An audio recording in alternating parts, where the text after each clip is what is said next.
Hello বন্ধুরা, আজকে আমি তোমাদের সাথে একটা পিঠা শেয়ার করব। এই দেখো, পিঠা সেটা করার জন্য প্রথমে আমি পুরটা তৈরি করে নিচ্ছি। পিঠাটার কি নাম তোমরা কি জানো? আমি একটু পরে বলছি। এই যে চিনি দিয়ে দিলাম, খোয়া ক্ষীর কিনে নিয়ে এসেছিলাম, খোয়া ক্ষীর, চিনি আর এর সাথে একটু এলাচ, এটা দিয়ে আমি পুরটা তৈরি করে নিচ্ছি। এটা কি কি পিঠে বলো তো? ভাপে সিদ্ধ পুলি পিঠা। এটা দেখবে অনেকে তৈরি করে, কিন্তু খুব শক্ত হয়। কিন্তু আমি তোমাদের এমন একটা রেসিপি দিচ্ছি যাতে পিঠেটা হয় নরম তুলতুলে, একবারে রসগোল্লার মতো, মুখে দিলেই মিলিয়ে যাবে। হ্যাঁ, দেখো আমি কীভাবে তৈরি করছি। এদিকে তৈরি হতে হতে আমি আরেকটা কড়াইতে কিছুটা জল দিয়ে দিলাম। জলটার মধ্যে আমি অল্প একটু লবণ দিয়ে দিলাম, এর সাথে আমি একটু মিষ্টিও দিয়ে দিলাম। এরপর এর সাথে একটু তুমি ঘিও দিতে পারো আর রিফাইন তেলও দিতে পারো। একটু রিফাইন তেলটা দেওয়ার জন্য পিঠাটা খুবই নরম হবে আর পিঠাটা গড়তেও খুব সুবিধা হবে।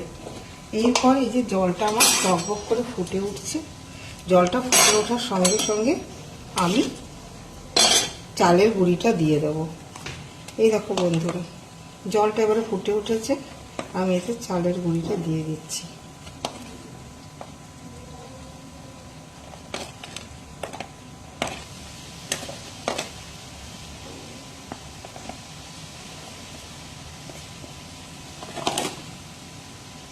এই যে চালের গুঁড়িটা দিয়ে বেশ ভালো করে তোমাকে এটা শক্ত করে এই কড়াইয়ের মধ্যেই করে নিতে হবে।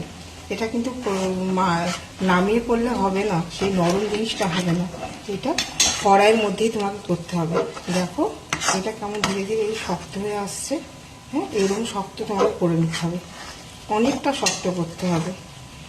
কড়াইতে দেখো যত তেলটা দেওয়ার জন্য তোমার কড়াইতে দেখো চালের গুঁড়ি কেমন লেগে যায় না, কত কষ্ট হয় কড়াই দিতে। কিন্তু এই যে তেল দেওয়ার জন্য এইটা চালের গুঁড়িটা একদমই লাগছে না।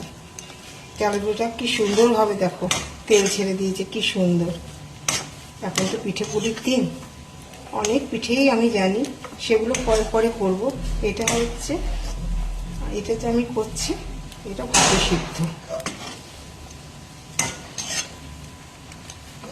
এই যে আমার এখন পিঠে করার জন্য পুর সম্পূর্ণভাবে রেডি, আর গোলাটাও আমার রেডি হয়ে গেছে। এবারে দেখো আমি ভিতরে এই যে পুর দিয়ে এটাকে দেখো সুন্দর করে বানিয়ে নিচ্ছি। এই দেখো, তোমরা অনেকে গোল গোল বানায়, অনেকে, আমি কিন্তু এরকমভাবে বানাই। দেখো খুব তাড়াতাড়ির মধ্যে হয়, চালের গুঁড়িটাও খুব নরম আছে। এইরকমভাবেই বানাবে, খুব শক্ত নেই, কম নেই, পিঠে বানানোর জন্য উপযুক্ত এটা।